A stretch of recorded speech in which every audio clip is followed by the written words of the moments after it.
In the quiet halls of the world's museums lie secrets that humanity would prefer to forget. 20 artifacts from the past have disappeared from view, been banned, or hidden from public view. Some disappeared without a trace during wars and cataclysms. Others were deliberately removed from display when their existence challenged established historical concepts. So, today we will trace the fate of these mysterious objects and try to understand what lies behind the veil of silence. Crystal skulls first appeared in European collections in the mid-19th century, sparking heated debate among archaeologists and anthropologists. These mysterious artifacts, said to be created by ancient Mesoamerican civilizations, were exact replicas of human skulls, carved from rock crystal with incredible detail. The most famous specimen was acquired by the British Museum in 1897 from a French antiquarian. The skull was astonishing in its perfection. Every anatomical detail was reproduced with surgical precision, and the surface was polished to a mirror shine. The artifact weighed over 5 kilograms, and its dimensions exactly corresponded to the parameters of an adult human. The second famous skull is associated with the British explorer Frederick Mitchell Hedges. In 1924, his daughter Anna allegedly discovered an artifact among the ruins of the Mayan city of Luban in Belize. This skull possessed even more striking characteristics. Its lower jaw was crafted as a separate piece, perfectly fitted to the main body. The indigenous peoples of Central America truly revered crystal as a sacred material. In Mayan and Aztec cosmology, the transparent stone symbolized purity of spirit and a connection with the otherworldly realm. Priests used crystal mirrors for ritual ceremonies, and rulers adorned their tiaras and scepters with them. However, archaeological excavations in the region have not yielded any evidence of the existence of crystal skulls in pre-Columbian cultures. At the end of the 20th century, museum experts conducted a detailed examination of the artifacts using electron microscopy. The results were sensational. Traces of modern diamond tools were discovered on the surface of the skulls. The manner in which the crystals were processed indicated the use of technologies that had emerged no earlier than the 19th century. Additional analysis confirmed the European origin of the raw material. Today, most crystal skulls have been removed from permanent display. The British Museum moved its specimen to storage, officially declaring it a forgery. The Mitchell Hedges skull remains in the private collection of the explorer's heirs, who continue to maintain its authenticity. The Kyungrang Museum in Paris also removed its crystal skull from its main display. The mystery of their origin reflects the broader problem of archaeological fraud in the 19th century, when Europe's growing interest in ancient civilizations spawned an entire forgery industry. Craftsmen learned to imitate ancient material processing techniques, creating artifacts capable of deceiving even seasoned researchers of the time. Sabu disc of Saqqara was one of the most enigmatic artifacts of ancient Egypt, discovered in 1936 by British Egyptologist Walter Emery. This stone object, approximately 70 centimeters in diameter, was found in the mastaba of Prince Sabu, dating to the First Dynasty, approximately 3000 BC. The disc's uniqueness lay in its unusual shape. Its central part consisted of a thin hub from which 3 curved blades of complex aerodynamic design radiated. The surface was carefully polished, and the edges of the blades had characteristic curves reminiscent of modern propellers or turbines. The material was metasiltstone, a hard sedimentary rock that requires considerable effort to work.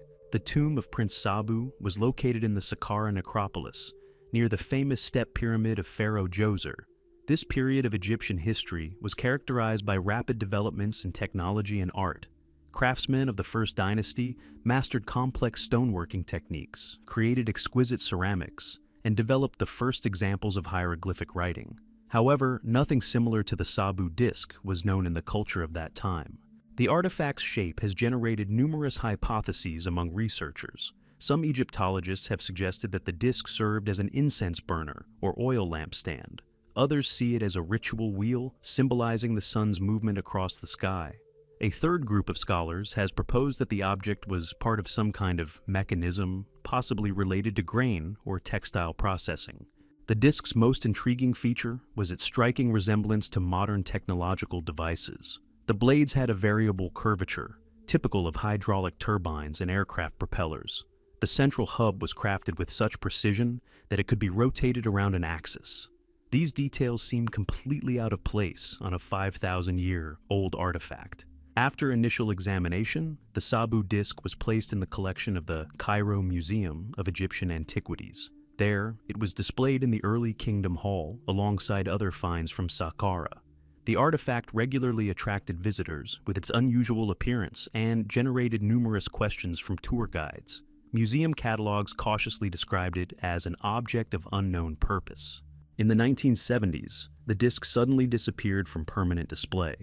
Museum officials explained this decision by citing the need for restoration and re-evaluation of the artifact. However, access to the object by independent researchers was completely cut off. Requests to study the disc were formally denied under various pretexts.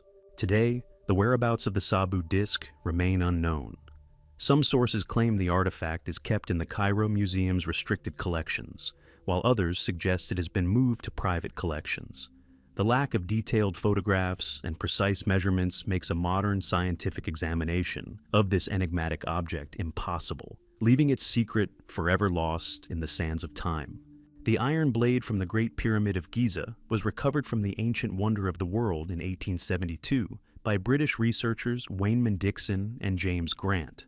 This small metal fragment, approximately 13 centimeters long, has become one of the most controversial artifacts of ancient Egypt, challenging established ideas about Bronze Age technology. The discovery was made in the southern ventilation shaft of the Queen's Chamber, approximately 60 meters above the base of the pyramid.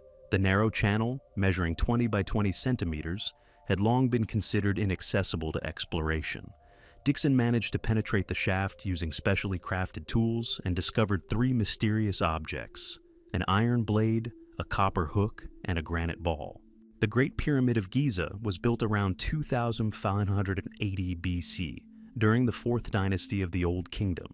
This period was characterized by the highest levels of architectural and engineering development, but iron remained a virtually unknown material.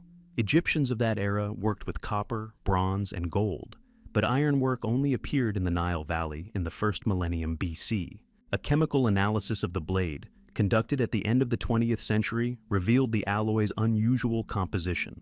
The nickel content exceeded 7%, characteristic of meteoric iron. Such a concentration is rare in terrestrial ores, but is typical of celestial bodies. The ancient Egyptians were indeed aware of meteorite falls and considered celestial iron a sacred material, calling it the metal of the gods. The shape of the object also raised questions among researchers. The blade bore characteristic signs of deliberate processing: a sharpened edge, a tang tapering toward the handle, and traces of forging. This indicated advanced metalworking skills, which, according to the official chronology, did not yet exist during the pyramid's construction period. Perhaps the craftsmen of the 4th dynasty possessed secret ironworking techniques. The context of the find added further significance to the artifact. The pyramid's ventilation shafts served not only practical, but also religious purposes. They were aligned with specific stars and constellations that played an important role in Egyptian cosmology. The placement of the iron blade in this sacred space indicated its ritual function, possibly related to the pharaoh's journey to the afterlife. Following initial examination, the blade entered the collection of the British Museum in London, where it was displayed in the Egyptian Hall. However, interest in the artifact gradually waned, and it was moved to storage. In the mid-20th century, the object was temporarily loaned to the University of Manchester for study, but its trace was subsequently lost in the museum's records. Modern researchers' attempts to gain access to the iron blade for further analysis have encountered bureaucratic obstacles. Museum catalogs contain contradictory information about its whereabouts, and requests for the possibility of studying the artifact remain unanswered. This silence only deepens the mystery of this ancient object, which could shed light on previously unknown chapters of metallurgy and open new chapters in our understanding of the technological achievements of our ancestors. The iron blade from the Pyramid of Cheops became one of the most controversial archaeological finds of the 19th century, challenging established ideas about ancient Egyptian technology. The blade was a thin iron plate, approximately 13 centimeters long, heavily corroded. Despite the ravages of time, the shape of the object clearly indicated its handcrafted origin. Some edges were sharpened, others thickened for attachment to a wooden or bone handle. The metal contained characteristic nickel impurities, indicating the high quality of ancient smelting. The discovery was sensational for several reasons. The Great Pyramid was built in the 26th century BC, during the Copper Age of Egyptian civilization. Iron tools only became widespread in the Nile Valley in the 7th century BC, nearly 2 millennia after the pyramid's construction. This meant that the ancient builders possessed technologies that mainstream science attributed to much later periods. The shaft in which the blade was discovered was a narrow channel, 20 by 20 centimeters in cross-section, extending for several dozen meters through the stonework. These mysterious passages were oriented precisely to the cardinal directions and presumably served ritual functions related to the pharaoh's soul's journey to the afterlife.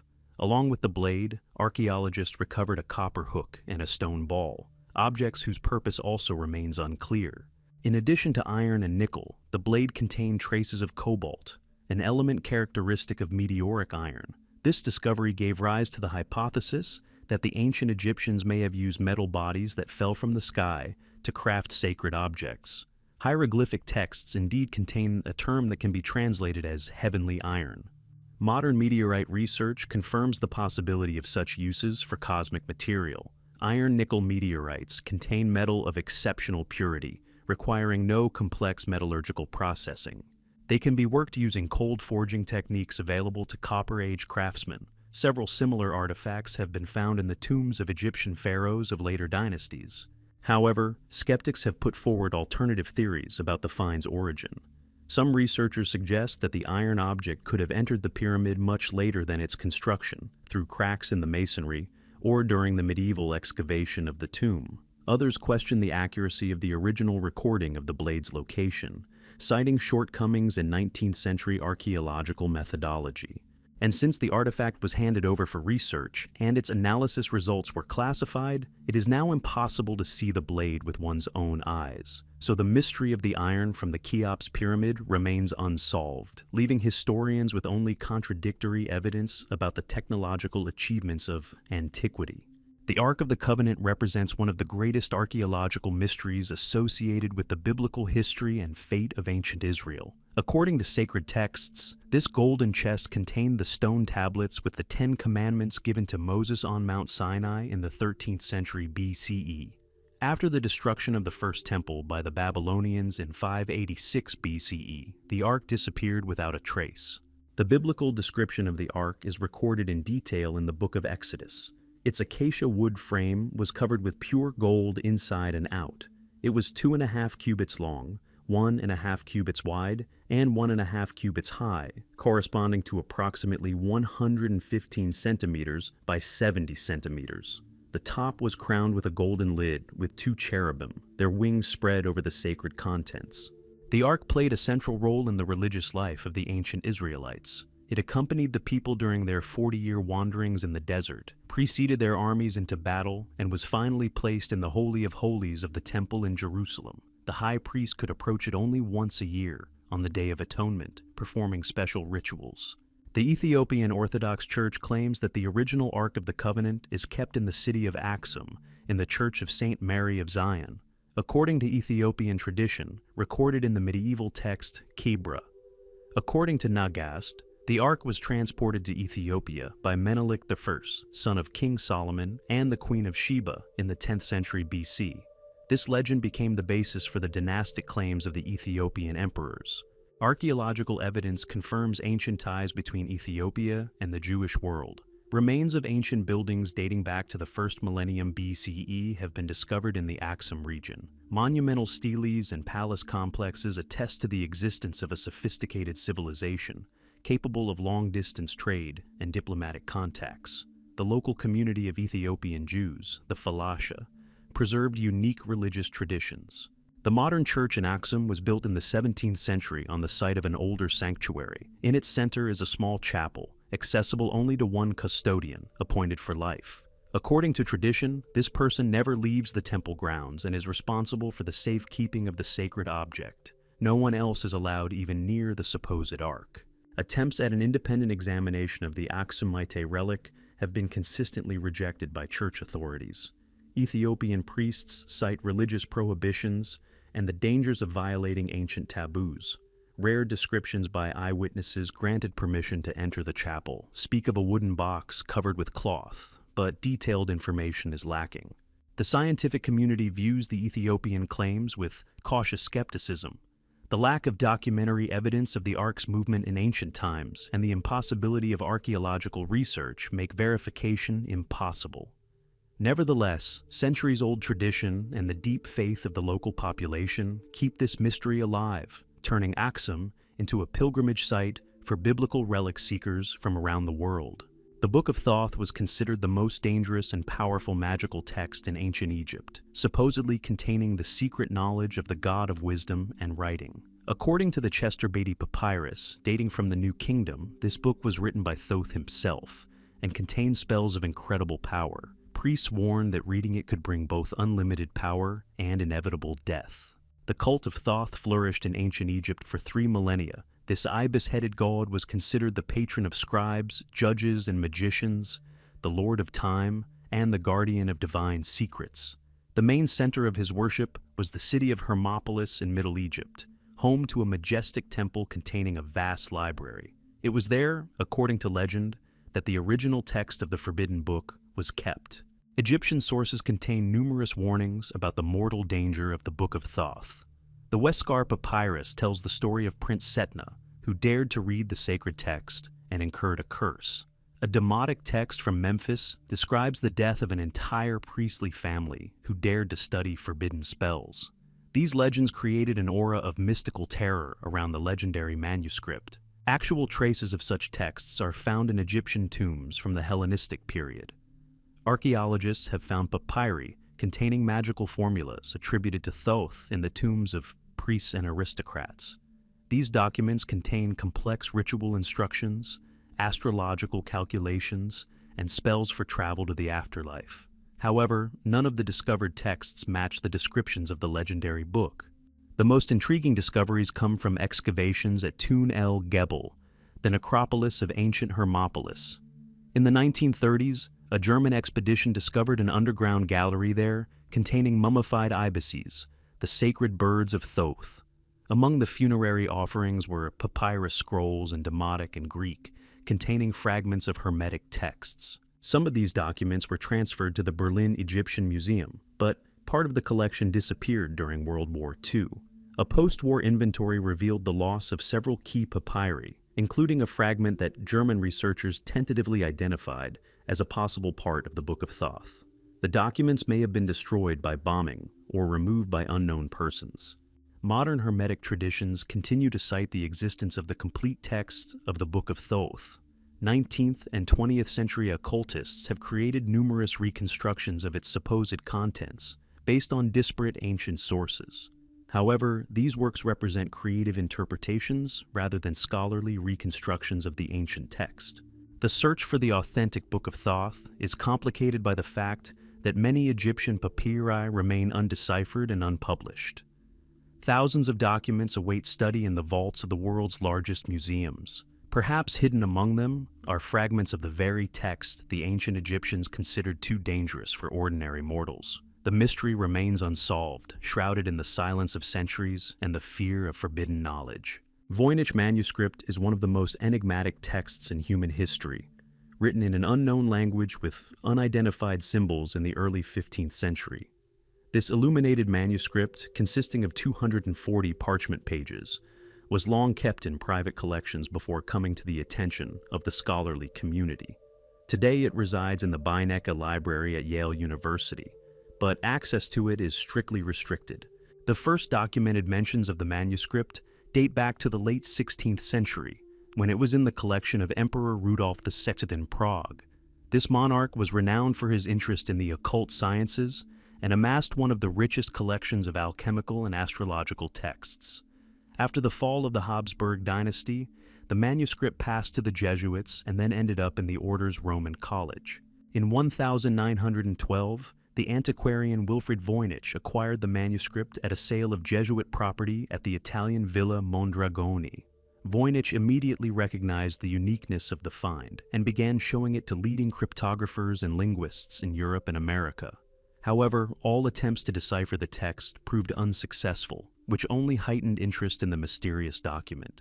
The manuscript contains detailed illustrations of plants, astronomical diagrams, anatomical diagrams, and complex alchemical apparatus. The botanical sections depict unknown species of flora with fantastic root systems and unusual fruits. The astronomical pages show constellations and planetary cycles that do not correspond to traditional European or Arabic systems. Biological diagrams depict female figures in mysterious vessels and tubes. Radiocarbon dating of the parchment, conducted in 2009, confirmed the manuscript's date to the early 15th century. Ink analysis revealed the use of materials typical of medieval scriptoria. However, statistical analysis of the text revealed structures not characteristic of any known language of the period. The frequency of symbols and their combinations suggest either an artificial language or a complex encryption system. 21st century computer methods have also failed to decipher the code. Machine learning algorithms capable of cracking historical ciphers prove powerless against the Voynich text. Some researchers have suggested that the manuscript is a hoax created to deceive collectors. Others believe it is the product of a mental disorder or religious ecstasy. Parallel to the Voynich manuscript, there are other undeciphered texts to which access is also restricted. The Codex Seraphinus, created by an Italian artist in the 20th century, exhibits a similar structure of fantastical language and imagery. Some medieval alchemical manuscripts in private collections remain inaccessible for study due to the owner's demands for confidentiality. The Vatican Apostolic Library contains a wealth of encrypted documents, many of which have never been published. Medieval cryptograms, diplomatic ciphers, and occult texts rest in secret collections, inaccessible even to serious researchers. Official requests to study such materials are often denied under the pretext of protecting cultural heritage or security concerns, leaving many intellectual mysteries of the past forever hidden from humanity. The Antikythera mechanism was recovered by Greek pearl divers from an ancient shipwreck off the coast of Antikythera Island in 1901. This bronze artifact, dating to the 1st century BC, was revealed to be a sophisticated astronomical computing device, the technological level of which was unparalleled in the ancient world. However, a significant portion of the mechanism has been lost, and the fate of the missing fragments remains a mystery. The sunken vessel was a veritable treasure trove of ancient art and science. In addition to the mechanism, archaeologists recovered marble statues, bronze sculptures, ceramic vessels, and jewelry. The cargo revealed trade links between the Greek islands, Asia Minor, and Rome during the Hellenistic Wars. The ship likely carried luxury goods and scientific instruments for the Roman aristocracy. The initial finds arrived at the National Archaeological Museum in Athens, where they remained neglected for a long time. It wasn't until the 1950s that British physicist Derek de Solla Price conducted a detailed study of the corroded bronze fragments. X-rays revealed a complex system of interconnected gears, dials, and pointers. A reconstruction of the mechanism revealed its astonishing complexity. The device contained no fewer than 37 bronze gears of varying diameters, connected in differential gears. The front and rear panels were covered with ancient Greek inscriptions containing operating instructions and astronomical data. The mechanism could predict the positions of the sun, moon, and planets decades in advance. Modern research using computed tomography has revealed even more astonishing details. The device accounted for the irregularities of the lunar orbit, predicted solar and lunar eclipses, and tracked the 4-year cycles of the Olympic Games. The level of mathematical and engineering knowledge embodied in the mechanism was considered unattainable in antiquity and only appeared in Europe in the 14th century. However, the surviving fragments are only a third of the device's original size. Seawater and time have destroyed a significant portion of the bronze components, leaving many unanswered questions. Researchers speculate that additional dials existed to display the movements of the planets Mars, Jupiter, and Saturn. The mechanism may have had even more complex functions than has been ascertained. The search for missing pieces continued at the shipwreck site throughout the 20th century. French explorer Jacques Cousteau organized several expeditions to Antikythera, but discovered only small fragments of bronze of unknown origin. The seabed was thoroughly surveyed with metal detectors and underwater robots, but no significant finds were made. There is a theory that part of the mechanism was secretly removed by the first explorers and found its way into private collections. In the early 20th century, archaeological oversight was less strict, and valuable artifacts often disappeared from official excavations. Several antique dealers offered bronze gears on the black market, purportedly from Antikythera, but their authenticity was impossible to verify. Today, the lost fragments of this ancient computer may remain a mystery forever. Their restoration would allow us to fully understand the operating principles of this unique device, and, perhaps, rethink our understanding of the technological achievements of the ancient world. Chinese alchemical mirrors were mysterious bronze discs created by artisans of the Han and Tang dynasties using secret technologies lost in the Middle Ages. Known as magic mirrors or translucent mirrors, these artifacts possess the ability to project hidden images under specific lighting conditions. Chinese alchemists ascribed mystical properties to them and warned of the deadly danger of their improper use. The technology for making magic mirrors reached its peak during the Tang dynasty in the 7th to 10th centuries AD. Bronze discs, 10 to 30 centimeters in diameter, had a highly polished reflective surface on one side and relief patterns on the other. When sunlight hit the mirrored side, the reflection reproduced the pattern on the reverse side, as if the metal had become transparent. The secret of this optical effect lay in microscopic variations in the thickness of the mirror surface. Craftsmen achieved uneven stress on the metal during casting and polishing, creating bulges and depressions invisible to the eye.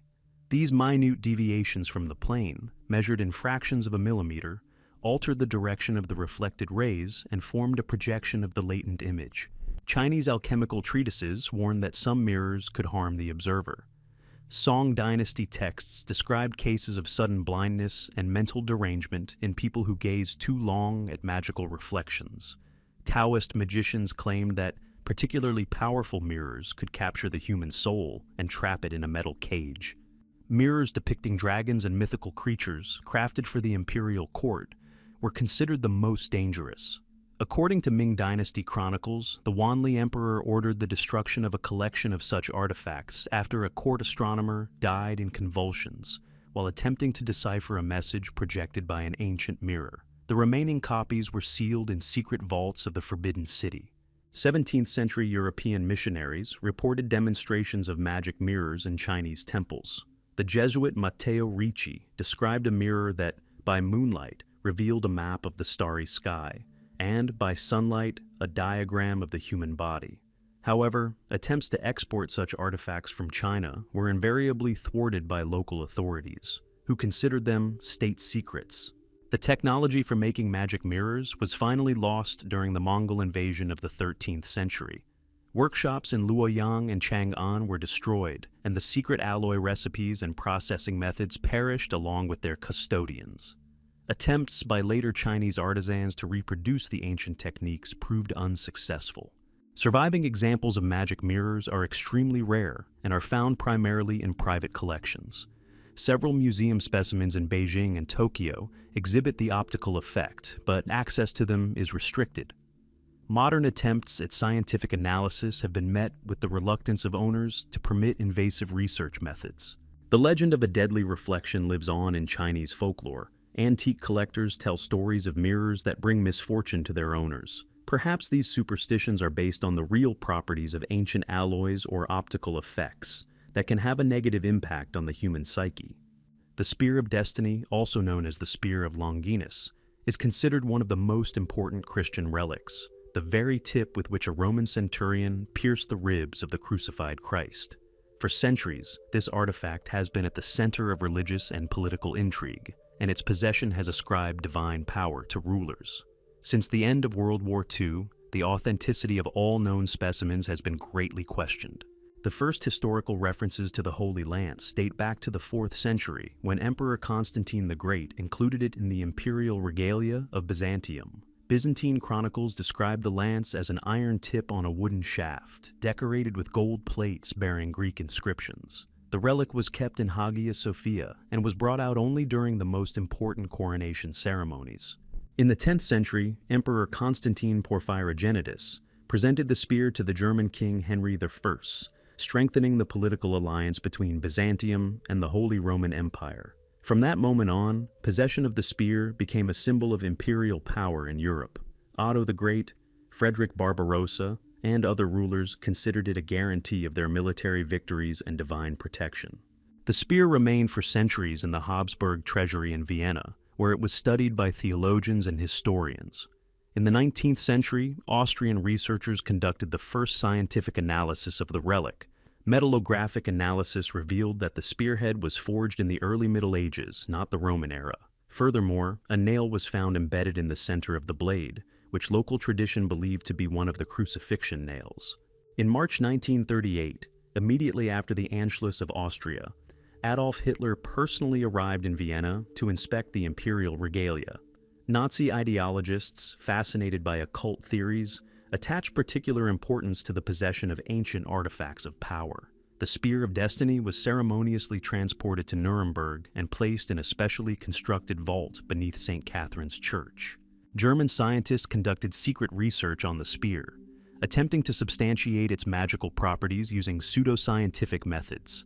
The experiments included spectral analysis of the metal, studies of its radioactivity, and even attempts to detect traces of human blood. The results of these studies remained classified and were possibly destroyed at the end of the war. On April 30th, 1945, the day Hitler committed suicide, American troops captured Nuremberg and discovered a cache of regalia. General George Patton personally witnessed the opening of the underground vault. However, the spear found there differed significantly from pre-war photographs of the Viennese original. It had a different tip and different decorative elements. Post-war forensic analysis revealed that Nuremberg held a masterful replica crafted by German artisans. The fate of the original spear remains unknown. It may have been secretly smuggled out in the final days of the war, or hidden in one of the many Nazi hiding places. Some researchers speculate that the relic may have been transported to South America along with other treasures of the Third Reich. Today, the Hofburg displays a spear officially considered the original, but modern analysis confirms its medieval origins. The true fate of this ancient relic, if it ever existed, was lost in the chaos of war, leaving only legends of mystical power and the curse that befalls those who lose the sacred spear. The Gospel of Judas is one of the most controversial early Christian texts, discovered in the Egyptian desert in the second half of the 20th century. This Coptic language papyrus codex presents an alternative version of the events of Holy Week, in which Judas Iscariot is portrayed not as a traitor, but as the chosen disciple who fulfilled divine will. The story of its discovery, disappearance, and rediscovery reflects the complex fate of many archaeological artifacts.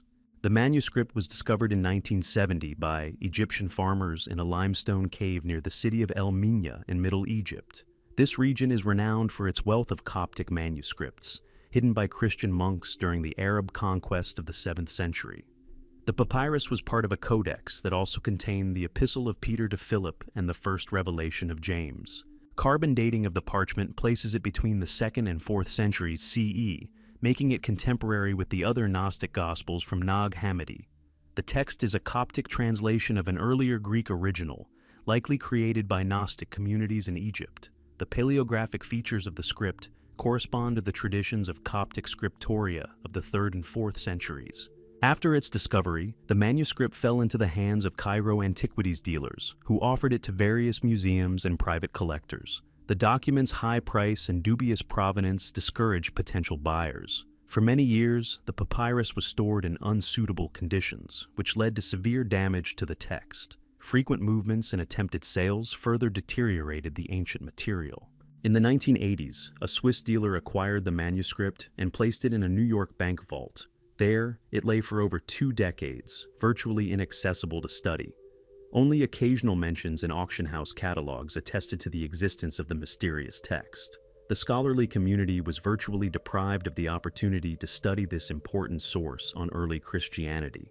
The situation changed in the early 2000s when the Makina Foundation for Ancient Art, through the National Geographic Society, acquired the manuscript for study. An international team of Coptologists, paleographers, and early Christian scholars began the painstaking work of restoring and translating the fragmented text. The Gospel of Judas's content proved revolutionary for understanding Gnostic Christianity. The text presents Judas as the only disciple who understood the true nature of Christ. According to this version, Jesus himself asks Judas to betray him in order to free the divine spirit from the material prison of the body. This interpretation fundamentally contradicted the Orthodox Christian tradition. The translation's publication in 2006 sparked heated debate among theologians and historians. The Vatican officially condemned attempts to revise the gospel history based on heretical texts. Some researchers questioned the manuscript's authenticity, suggesting the possibility of modern forgery. Debates about the document's dating and origins continue to this day. Today, the original Gospel of Judas is preserved in climate-controlled conditions, but access to it is extremely limited. Many fragments of the text remain illegible due to damage sustained over years of careless storage. Information that could have shed further light on the diversity of early Christian beliefs and their struggle for spiritual truth may be lost forever.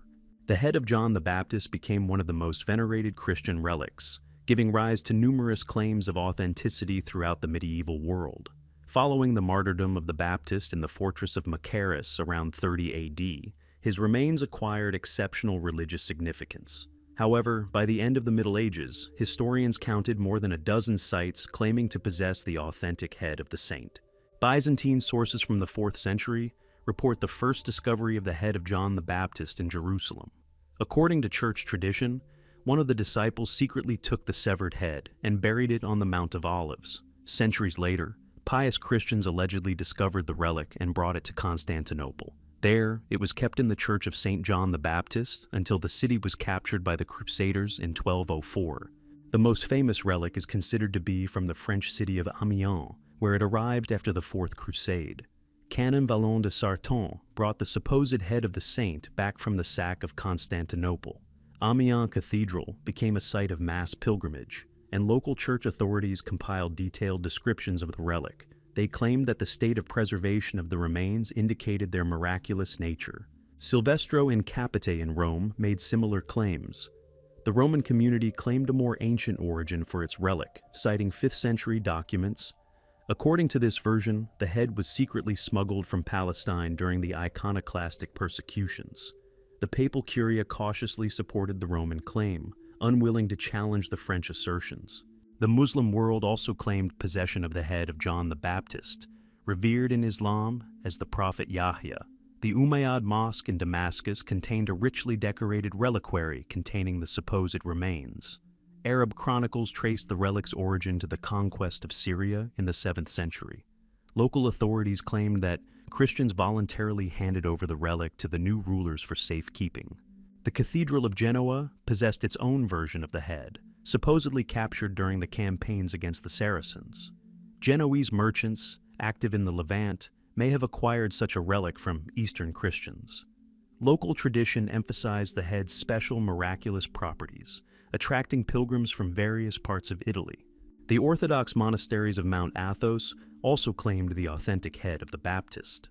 The Dionysiou monastery held the relic, supposedly rescued from Constantinople after the Ottoman conquest of 1453. The Athonite monks cited an unbroken tradition of veneration dating back to the Byzantine period. They asserted that all Western claims were based on forgeries. Scientific research in the 19th and 20th centuries cast doubt on the authenticity of all known relics. Anthropological analyses revealed significant differences in the age, race, and time of death of the supposed remains. Some skulls belonged to women, others to people who lived in the Middle Ages. Radiocarbon dating confirmed the later origin of most of the samples. The Amiens relic underwent its most thorough examination in 1958. French anthropologists determined that the skull belonged to a Mediterranean male who lived in the 1st century AD. This data didn't contradict the skull's possible authenticity, but it also couldn't prove it. Church authorities halted further research, citing the need to preserve the reverence of the faithful. Today, various claims to possess the authentic head of John the Baptist coexist in an atmosphere of diplomatic silence. No church organization is prepared to publicly acknowledge the erroneous nature of their claims, preferring to emphasize the spiritual rather than historical significance of the relics. A Cairo ashtray became the subject of archaeological controversy after its accidental discovery in the private collection of an Egyptian antiquities dealer in the 1970s. This small stone object, used by its owner for smoking for many years, was, upon detailed examination, revealed to be an ancient artifact with inscriptions and reliefs that challenged established notions about the chronology of ancient civilizations. Its subsequent fate became the subject of a behind-the-scenes battle between museums and private collectors. The artifact was a flat stone disc, approximately 15 centimeters in diameter, crafted from gray basalt typical of the Aswan quarries. The central portion was recessed for ash, and the edges were decorated with finely engraved symbols and images. At first glance, the hieroglyphs appeared typical of the New Kingdom period, but detailed analysis revealed anachronisms and inconsistencies with canonical Egyptian iconography. The most problematic element was a depiction of a chariot with metal spokes, dated by stylistic features to the Middle Kingdom, a period when such technologies were not yet known in the Nile Valley. Nearby were hieroglyphs describing metallurgical processes using terminology that emerged significantly later than the artifact's supposed creation. These details contradicted the academic chronology of Egyptian technological development. The ashtray's owner, Cairo merchant Mohammed al-Sayed, claimed to have acquired the item from Bedouins in the late 1960s. He claimed the find came from a looted tomb in the Saqqara area, where locals regularly conducted illegal excavations. The lack of archaeological context made dating and attribution extremely difficult, but did not rule out the artifact's authenticity. The first researcher to notice the object's anomalous features was German Egyptologist Professor Klaus Zimmermann. During a visit to Cairo, he accidentally noticed an unusual ashtray in the home of an Egyptian colleague and requested permission to examine it in detail. A preliminary analysis of the carving and patina of the stone confirmed the artifact's ancient origin, but raised serious questions about the accuracy of modern Egyptian chronology. Zimmermann published a brief note about the find in a specialized German journal, sparking a heated debate among Egyptologists. Conservative scholars rejected the possibility of revising the chronology based on a single find of dubious origin. Proponents of revisionist theories, on the contrary, saw the ashtray as confirmation of their hypotheses about the earlier development of technology in the ancient world. International interest in the artifact attracted the attention of Egyptian authorities, who demanded that it be transferred to the state collection as a national cultural treasure. Al-Sayed initially agreed to sell it to the Cairo Museum, but then suddenly changed his mind, claiming the ashtray had been stolen by unknown individuals. A police investigation yielded no results, and the dealer soon left Egypt. Rumors of a mysterious artifact appearing on the international antiques market circulated throughout the 1980s. Several European dealers claimed to have been offered a stone ashtray bearing unusual Egyptian inscriptions. However, the authenticity of these reports was impossible to verify, as none of the potential buyers decided to purchase the controversial item. Today, the whereabouts of the Cairo ashtray remain unknown. It may be in a private collection whose owner prefers to remain anonymous due to the artifact's dubious origins, or perhaps the item was destroyed by the dealer himself, fearing an international scandal. Either way, the disappearance of this small stone disc has deprived science of the opportunity to solve a mystery that could change our understanding of ancient Egyptian civilization. Archimedes' technologies disappeared from historical records after the destruction of the Library of Alexandria, leaving only fragmentary references to the revolutionary inventions of the great Syracusan scholar. Archimedes of Syracuse, who lived in the 3rd century BC, created not only the theoretical foundations of mechanics and hydrostatics, but also practical devices that surpassed the technological level of his time. Many of his drawings and descriptions of machines were lost forever, taking with them the secrets of ancient engineering. Archimedes' most famous military invention was the burning mirrors used in the defense of Syracuse against the Roman fleet in 214 BC. The Byzantine historian Procopius of Caesarea described a system of bronze mirrors that focused the sun's rays on enemy ships from a distance of several stords. Modern experiments have confirmed the feasibility of such technology, but the exact design of the mirrors remains a mystery. Archimedes' screw for lifting water became the only invention of the scientist to survive in practical use. However, the original drawings of the spiral mechanism have not survived, and modern reconstructions are based on later Roman and Arabic sources. It is possible that Archimedes' original design contained improvements that significantly increased the efficiency of the water-lifting device. The Roman writer Plutarch mentioned Archimedes' creation of a planetarium, a mechanical device that reproduced the movements of celestial bodies. Cicero, who saw this device in Rome, admired its complexity and precision. The planetarium contained a system of bronze gears and could predict solar and lunar eclipses. This technology predated the Antikythera mechanism by 2 centuries, but no trace of Archimedes' device has been found. A special place among the lost inventions belonged to the siege engines created for the defense of Syracuse. Polybius described giant cranes capable of lifting enemy ships out of the water and smashing them against the rocks. Other sources mention catapults with automatic reloading and mobile turrets for bombarding besiegers. These mechanisms demonstrated the use of complex lever systems and counterweights. Archimedes' mathematical works have been partially preserved in later copies, but many practical applications of his discoveries have been lost.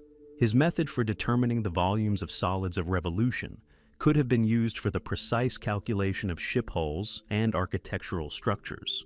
His works on fluid mechanics contained principles that allowed for the creation of efficient hydraulic systems for urban water supply and irrigation. The Library of Alexandria contained the complete works of Archimedes, including technical drawings and detailed descriptions of mechanisms. The gradual destruction of the library from the 4th to the 7th centuries CE led to the irretrievable loss of many unique documents. 9th century Arabic translators preserved only the mathematical treatises, ignoring practical inventions as unimportant. Some of Archimedes' technologies could have been reconstructed during the Renaissance, when European scholars showed interest in ancient mechanics. Leonardo da Vinci studied fragmentary descriptions of Archimedes' machines and attempted to reconstruct their operating principles. However, the lack of original drawings made such attempts largely speculative. Modern historians of technology suggest that some of Archimedes' inventions may have been centuries ahead of their time. The use of gears, differential mechanisms, and automatic control systems demonstrates a profound understanding of engineering principles.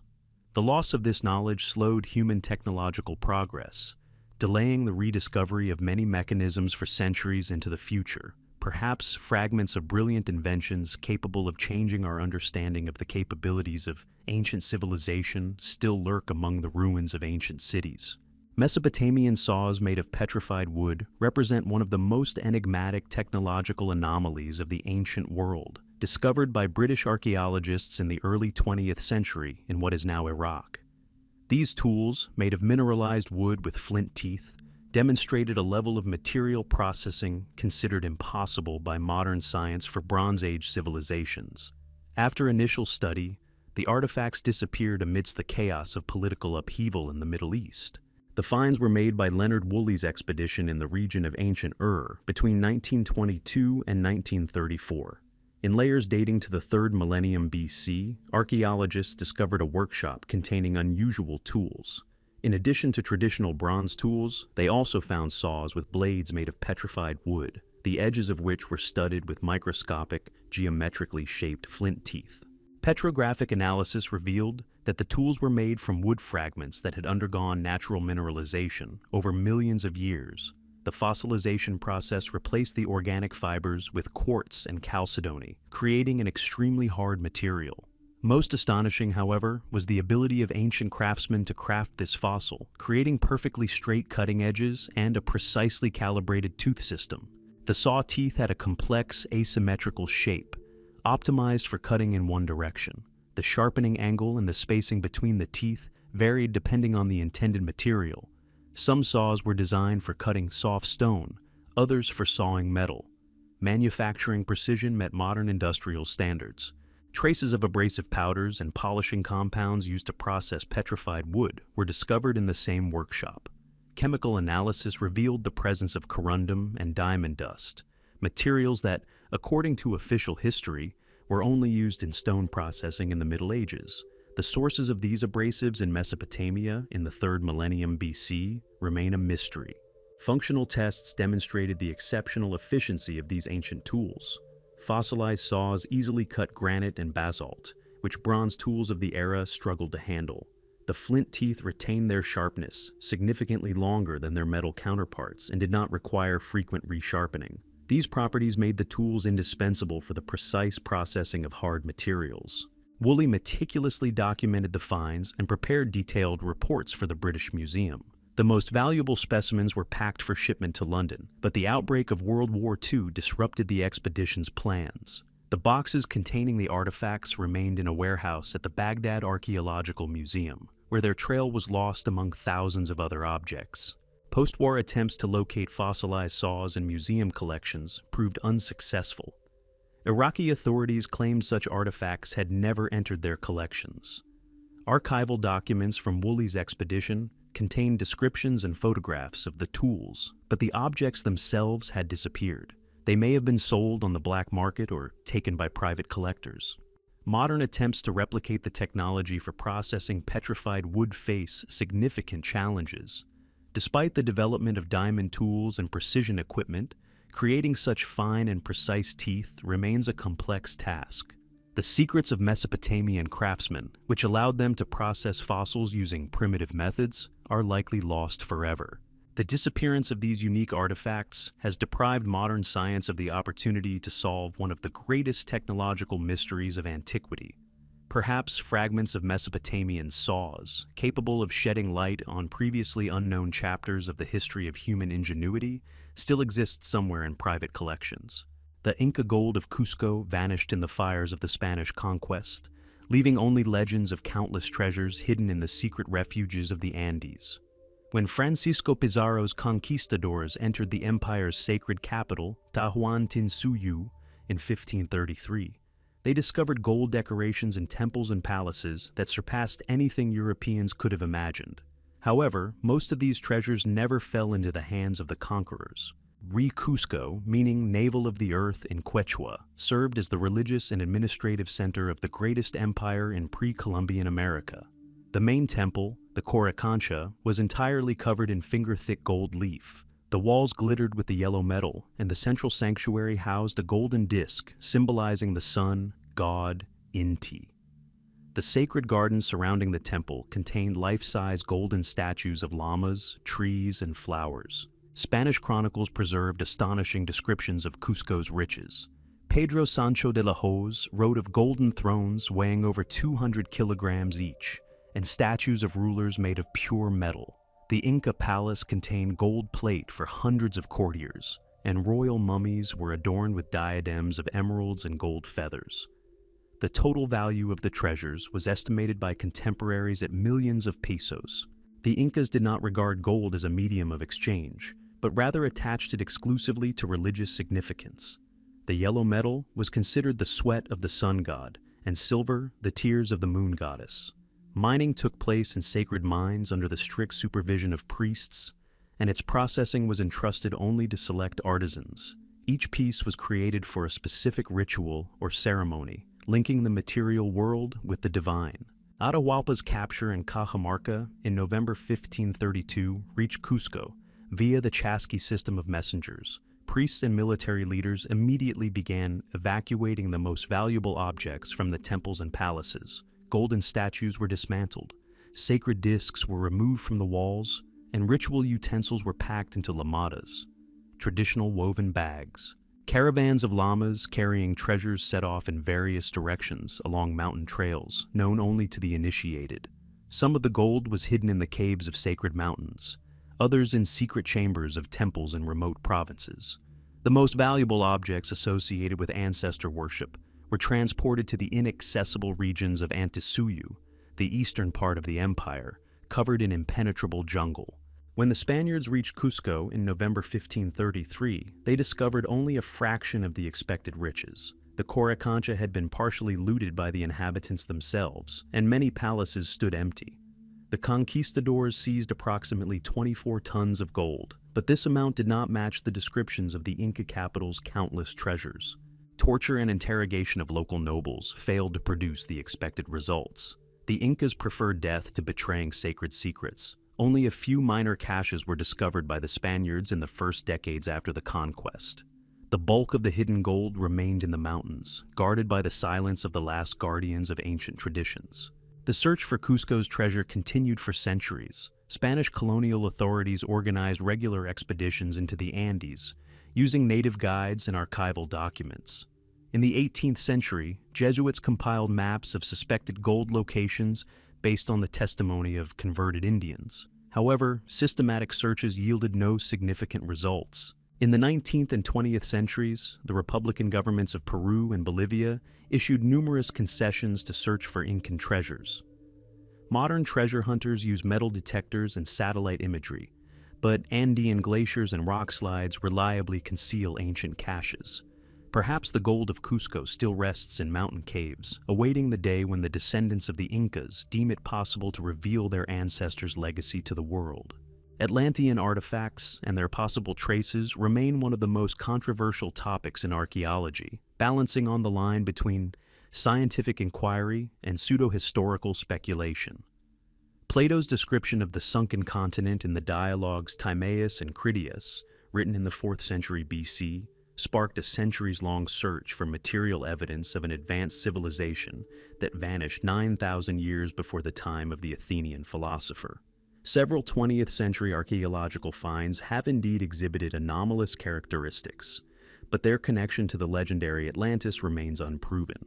Plato described Atlantis as a maritime power larger than Libya and Asia combined. The capital was located on an island 50 stades in diameter, surrounded by concentric canals and earthen ramparts. The central temple of Poseidon was clad in silver, gold, and orichalcum, a mysterious metal that modern researchers identify as brass or a copper-zinc alloy. The Atlanteans possessed a sophisticated navy and advanced technology. The most intriguing discoveries were made in the Atlantic Ocean near the Bahamas in 1968. Pilot Robert Brush discovered geometrically perfect stone structures from the air in shallow waters off Bimini Island. Underwater exploration revealed megalithic blocks forming a semblance of a road or foundation, approximately 700 meters long. The stones were carefully fitted together without the use of mortar. Geological analysis of Bimini Road revealed that the structure was composed of blocks of beach limestone formed approximately 15,000 years ago. Some of the stones weighed up to 25 tons and showed signs of artificial processing. Skeptics attributed the discovery to natural geological processes, but Atlantis theorists saw it as evidence of an ancient civilization. In 2001, Canadian researchers discovered structures at a depth of 700 meters in the waters off Cuba that resembled the ruins of urban buildings. Sonar scanning revealed regular geometric shapes, pyramids, platforms, and rectangular buildings. Some structures reached several hundred meters in length. However, the extreme depth made detailed study extremely expensive. Mediterranean archaeologists have also hypothesized a connection between the Minoan civilization of Crete and Plato's Atlantis. The eruption of the Santorini volcano in the 15th century BC destroyed a developed culture possessing advanced maritime and metallurgical technologies. The Palace of Knossos contained complex plumbing systems, and Minoan frescoes depicted religious ceremonies with bulls, a detail present in Plato's description. Of particular interest were the discoveries in the Black Sea, where Russian oceanographers discovered traces of ancient settlements submerged after rising sea levels in the 7th millennium BC. These structures were located at depths of up to 100 meters and contained the remains of wooden structures, ceramics, and stone tools. The age of the finds corresponded to the time of advanced Neolithic cultures. The most enigmatic discovery was a metal disc recovered by Portuguese fishermen near the Azores in 1974. The object, approximately 30 centimeters in diameter, was made of an alloy containing rare metals in unusual proportions. Its surface was covered in symbols that did not correspond to any known writing system. Radiocarbon dating of the organic inclusions indicated an age of approximately 10,000 years. The disc disappeared from the Portuguese Maritime Museum in the 1980s under mysterious circumstances. Officials attributed the loss to a cataloging error, but copies of the photographs continued to circulate among researchers of anomalous archaeological finds. Some experts speculated that the artifact was seized at the request of international organizations seeking to conceal evidence of prehistoric civilizations. Modern academic archaeology views the search for Atlantis with deep skepticism, viewing Plato's account as a philosophical allegory rather than historical evidence. Nevertheless, mysterious underwater structures and anomalous artifacts continue to be explained within the framework of conventional science, leaving room for various interpretations and hypotheses about forgotten chapters of human history. Lemurian stone tablets were allegedly discovered by British geologists in the Indian Ocean in the late 19th century, when the scientific community was actively debating the hypothesis of a sunken continent between India and Madagascar. This theoretical landmass, named after the lemurs of Madagascar, was supposed to explain the similarities in flora and fauna between the territories separated by the ocean. The few artifacts attributed to the Lemurian civilization disappeared from scientific circulation after geological theories were revised in the 20th century. The Lemuria hypothesis was proposed by the English zoologist Philip Sclater in 1864 to explain the distribution of fossil lemurs in India and Madagascar, but their absence from Africa and the Middle East. The German biologist Ernst Haeckel supported this idea, suggesting that Lemuria could have been the ancestral home of humanity. Geologists of the time considered the possibility of land bridges periodically connecting the continents. In 1887, a Royal Geographical Society expedition, led by Captain James MacDonald, explored underwater elevations near the Maldives. Dredging the seabed from a depth of approximately 200 meters yielded fragments of artificially processed rocks. Some samples contained regular depressions resembling written symbols or symbolic images. Petrographic analysis revealed that the stones were composed of granite, a type uncommon in the coral atolls of the Maldives. The nearest outcrops of similar rocks were in the Seychelles, 800 kilometers to the south, or on the Indian subcontinent. This discrepancy supported the hypothesis that the fragments originated from eroded coastal formations of a sunken landmass. The most interesting specimen was a flat basalt slab measuring 30 by 20 centimeters, covered in rows of tiny symbols. The symbols were carved with a sharp instrument to a depth of 2 to 3 millimeters and filled with mineral deposits, indicating prolonged submersion. The writing style did not correspond to any known system, including the ancient Indian and Dravidian alphabets. Dr. Alexander Cunningham, director of the Archaeological Survey of India, received photographs of the tablets for examination. His preliminary conclusion indicated a possible connection between the symbols and the Proto-Indian script of the Indus Valley civilization. However, the lack of archaeological context made dating and interpretation extremely difficult. Cunningham recommended continuing the search for similar artifacts. MacDonald's collection arrived at the Natural History Museum in London, where it was displayed in a hall of geological curiosities. Public interest in the finds was low, as the scientific community focused on more obvious archaeological discoveries in Egypt and Mesopotamia. The stone fragments from the Indian Ocean were viewed as curiosities, not worthy of serious study. The situation changed in the 20th century with the development of plate tectonics. New geological data revealed that the Indian Ocean never contained large continental masses capable of supporting an advanced civilization. The Lemurian hypothesis was dismissed as scientifically untenable. Consequently, interest in artifacts associated with it completely disappeared. During a reorganization of museum holdings in the 1950s, the Lemurian tablet collection was transferred to storage and then removed from the catalogs. The official explanation for this decision was a reassessment of the exhibit's scientific value in light of new geological theories. However, some researchers have suggested that the artifacts were removed for reasons unrelated to their authenticity. Attempts by modern enthusiasts to locate Lemurian tablets in the archives of British museums have been unsuccessful. Administrative records contain contradictory information about the fate of the MacDonald collection. It's possible the stone fragments were donated to private collections or destroyed as having no scientific value. Thus disappeared the last material traces of a hypothetical civilization whose existence modern science considers impossible. Artifacts from the continent of Mu became the subject of pseudo-archaeological research after the publication of the works of British Colonel James Churchward in the early 20th century.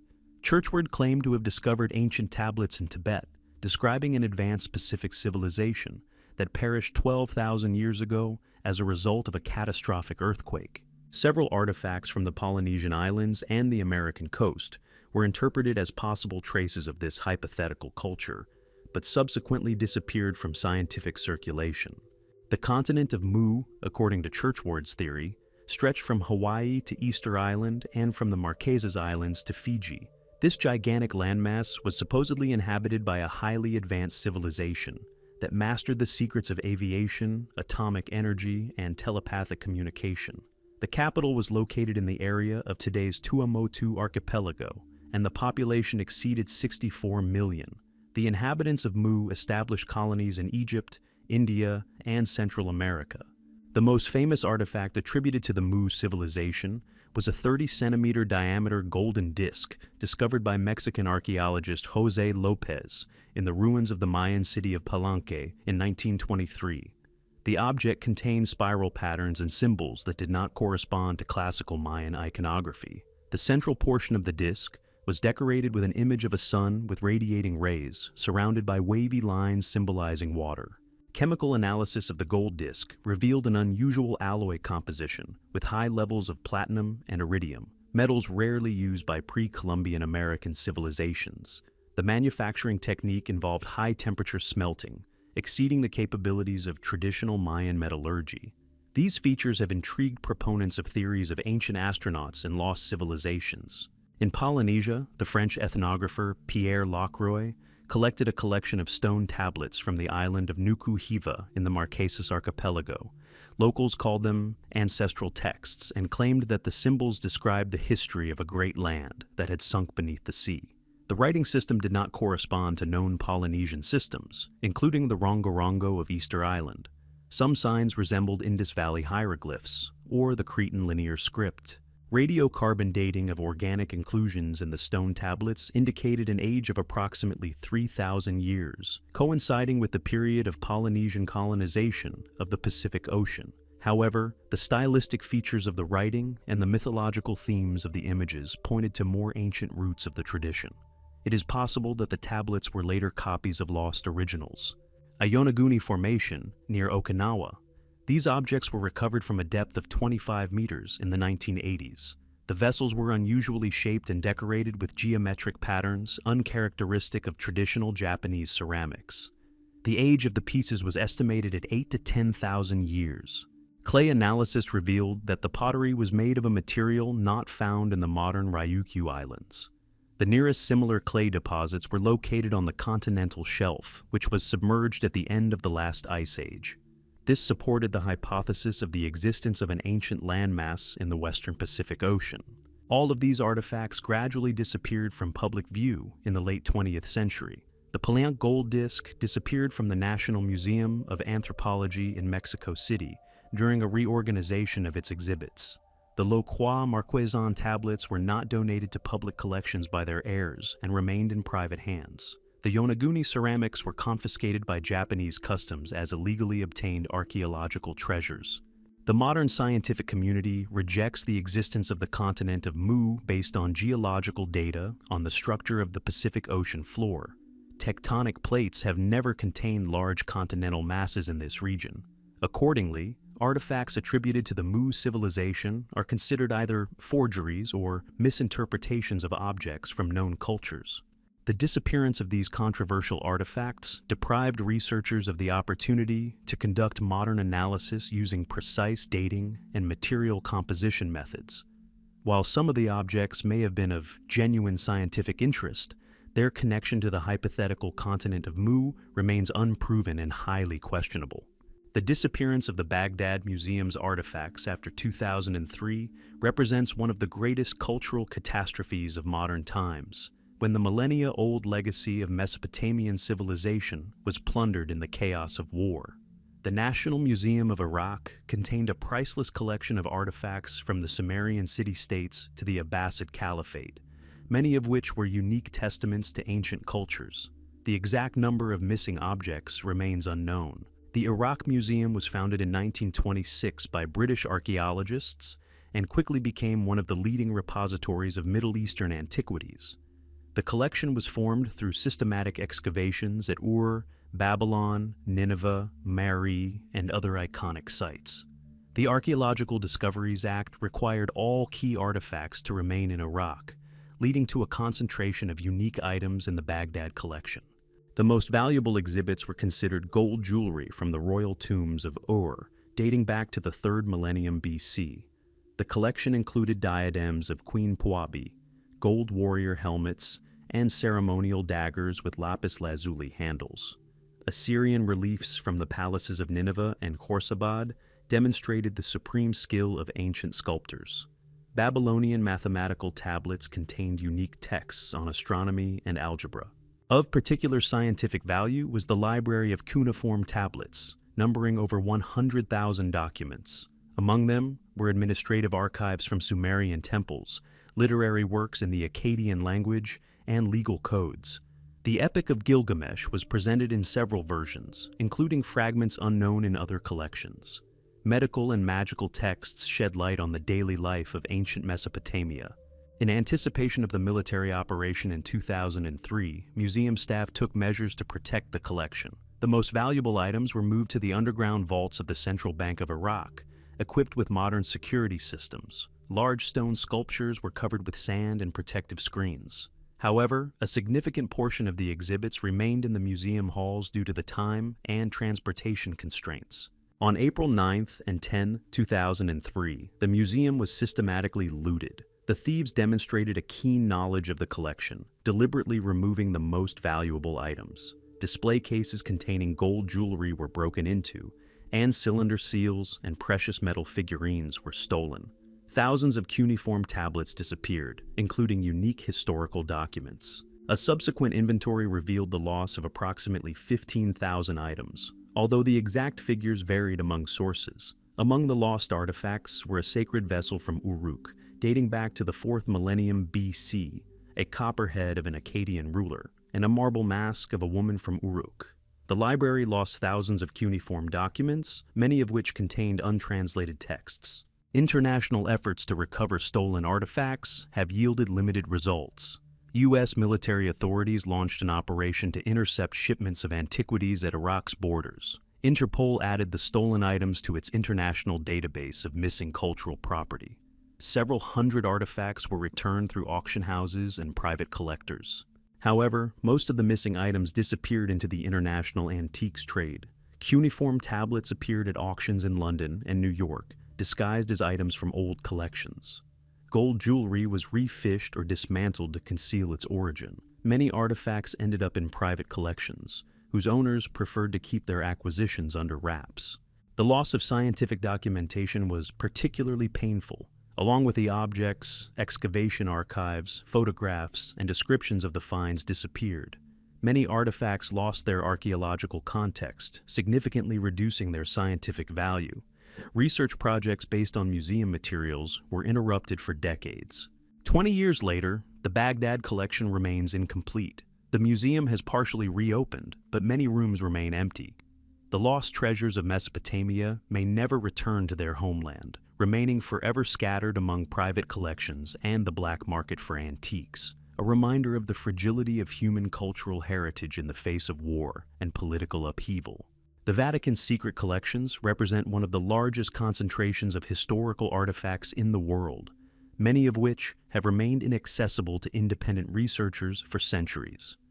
The Apostolic Library and Secret Archives of the Holy See contain approximately 80,000 manuscripts, 1.5 million books, and countless documents spanning 2,000 years of Christian history. In addition to written sources, the Vatican's repositories conceal archaeological finds, works of art, and religious relics of inestimable scientific value. The history of the Vatican collections dates back to the 4th century, when Emperor Constantine the Great donated significant material resources to the Christian Church. Popes systematically collected manuscripts, saving them from barbarian invasions and iconoclastic movements. In the Middle Ages, monastic scriptoria throughout Europe sent copies of the most important texts to Rome. The Renaissance brought active archaeological research and the acquisition of ancient monuments. The officially accessible portion of the Vatican's holdings constitutes only a small fraction of the total collection. Researchers can obtain permission to study certain documents, but the selection process is extremely strict. Many sections of the archives are chronologically closed. Documents less than 75 years old are inaccessible for study. Some holdings are classified for reasons of diplomatic confidentiality or religious sensitivity. The Vatican's archaeological collection was formed through excavations in Roman catacombs, basilicas, and on the Vatican Hill itself. In the 16th century, fragments of the Constantinian Basilica of St. Peter's were discovered, including parts of the altar and mosaic floors. Underground excavations revealed a pagan necropolis dating from the 1st to 3rd centuries with unique frescoes and inscriptions. Many of the finds have never been published and are kept in closed depositories. Of particular interest are relics whose origins are shrouded in mystery. The Vatican treasuries contain objects traditionally associated with Christ and the Apostles, but their authenticity has never been independently verified. These include fragments of the cross, the crown of thorns, the Shroud of Turin, and numerous other artifacts revered by believers as authentic testimonies to the events of the Gospels.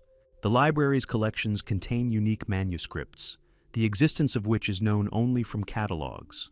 The Codex Vaticanus, one of the oldest copies of the Bible from the 4th century, was long inaccessible for full study. Palimpsests, parchments with erased and rewritten texts, may conceal lost works of ancient literature. Modern multispectral imaging techniques could allow the restoration of erased texts, but access to such research is extremely limited. The secret archives contain diplomatic correspondence between popes and rulers of all eras, documents from the Inquisition, trials against heretics and witches, and negotiations with Protestant churches, all remain classified or only partially accessible. Materials on the history of Christianization in the Americas, Asia, and Africa could shed light on little-known cultural contacts, but most such documents are inaccessible to researchers. In the 20th century, the Vatican collections were enriched with archaeological finds from various regions of the world. The Catholic Church's missionary work contributed to the accumulation of artifacts from Latin America, China, India, and Africa. Many objects were donated by local communities or acquired through charitable activities. The scientific value of these collections remains unknown due to the lack of public access. Modern technology offers new opportunities for studying Vatican treasures, but church authorities remain cautious about independent research. Radiocarbon dating, X-ray photography, spectral analysis, and other methods could provide precise data on the age and origin of the disputed artifacts. However, such research is conducted exclusively by Vatican scientists under strict administration oversight. The question of fully opening the Vatican archives is periodically raised by historians and public figures. Opponents of secrecy cite the scholarly value of hidden documents and humanity's right to know its history. Church authorities emphasize the need to protect confidential information and gradually open the materials as they are studied by internal specialists. The Vatican's secret collections remain one of the last great mysteries in the field of historical heritage preservation. Perhaps hidden within their depths are discoveries that could change our understanding of the past, but access to these treasures of knowledge remains the preserve of a small circle of initiates, leaving humanity in the dark about a significant part of its own history.